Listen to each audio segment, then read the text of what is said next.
Hi students. सो आज हम लोग जानेंगे एनसीईआरटी का जो क्लास 12 का फर्स्ट चैप्टर है इंडियन सिविलाइजेशन एंड कल्चर, जिसके लेखक हैं महात्मा गांधी। उसके बारे में हम लोग आज पढ़ेंगे और उसके पूरे हिंदी मीनिंग के साथ अच्छे से समझेंगे। तो चलिए सबसे पहले देखते हैं। चैप्टर का नाम है इंडियन सिविलाइजेशन एंड कल्चर, मतलब भारतीय सभ्यता और संस्कृति, जिसके लेखक हैं महात्मा गांधी जी। सो सबसे पहले कहानी के स्टार्ट में जो भी लेखक के बारे में जो टॉपिक दिया रहता है उसके बारे में पहले हम लोग जान लेते हैं। Mohandas Karamchand Gandhi, popularly known as Bapu और the father of the nation. Mohandas Karamchand Gandhi यानी गांधी जी जो है उनको बापू या फिर फादर ऑफ द नेशन यानी राष्ट्रपिता के नाम से जाना जाता है। इसी नाम से वो ज्यादातर प्रसिद्ध है। Was more a spiritual leader than a politician। वो एक राजनेता से कहीं ज्यादा बढ़ करके एक आध्यात्मिक गुरु थे। He successfully used truth and non-violence as the chief weapons against the British rule। उन्होंने अपने सत्य और अहिंसा के हथियार को अपनाया अंग्रेजी सरकार के खिलाफ इन इंडिया यानी भारत में, and helped India gain independence, और भारत को उन्होंने आजादी दिलाने में मदद की।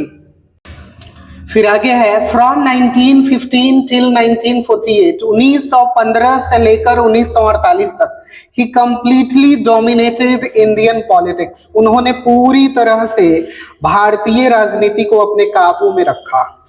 पूरी तरह से वह हावी थे भारतीय राजनीति पे, राजनीति में। He died at the hand of a fanatic on 30th January 1948। उनकी मृत्यु जो है एक कट्टरपंथी के कोई आदमी जिसके हाथों उनकी मृत्यु हो गई। कब? तो 30 जनवरी 1948 को। उसका नाम क्या था उस कट्टरपंथी कट्टर आदमी का? तो नाथूराम गोडसे। उसी ने उनकी हत्या की थी 30 जनवरी 1948 को। His ऑटोबायोग्राफी, ऑटोबायोग्राफी मतलब वैसा बुक जो खुद के बारे में लिखा जाता है, जीवनी जिसको बोलते हैं। हिज ऑटोबायोग्राफी, उनकी जीवनी।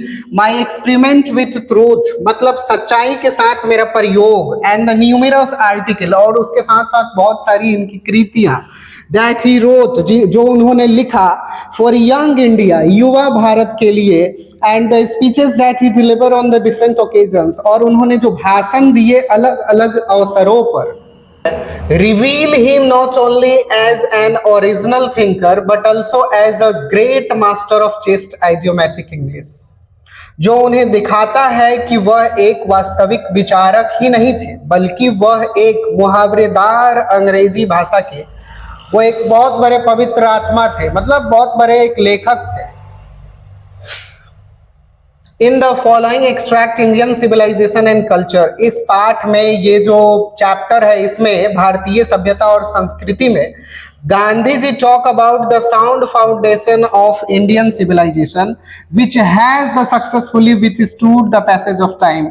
इस चैप्टर भारतीय सभ्यता और संस्कृति जो इस चैप्टर है इसमें गांधी जी जो है वो sound foundation of Indian civilisation मतलब भारतीय सभ्यता और संस्कृति मतलब भारतीय सभ्यता जो है वो पुराने जमाने से जो चलती आ रही है वो पैसेज ऑफ टाइम यानी समय के साथ और ज्यादा निखर करके ही सामने आई है।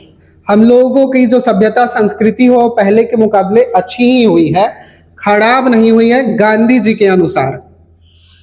The Western civilization which has privileged materiality cannot match the Indian civilization that elevate the moral being। वहीं दूसरी तरफ जो पश्चिमी सभ्यता है वह केवल भौतिकवाद को बढ़ाने का कार्य करता है, मेटीरियलिटी पे पूरी तरह से निर्भर है। जो हमारी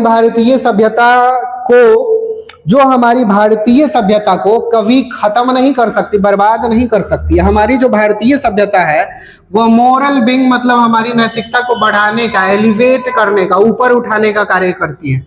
गांधी जी के अनुसार हमारी जो भारतीय सभ्यता और संस्कृति है वो बाकी दुनिया की जितनी भी सभ्यताएं हैं उससे कहीं ऊपर उठ के, ये चैप्टर उन्होंने आज से बहुत वर्षों 70-80 साल पहले उन्होंने लिखा था। तब हमारी सभ्यता संस्कृति जो थी वो बहुत ज्यादा अच्छी थी, दुनिया भर में सबसे अच्छी मानी जाती थी। लेकिन आज इसमें कहीं ना कहीं कुछ चेंजेस देखने को मिल रहे हैं। तो तब यह जो वर्ड है, ये जो लिखा गया है गांधी जी के द्वारा, यह तब जो हमारा सभ्यता संस्कृति कैसा था उसके बारे में है, ना कि आज के बारे में।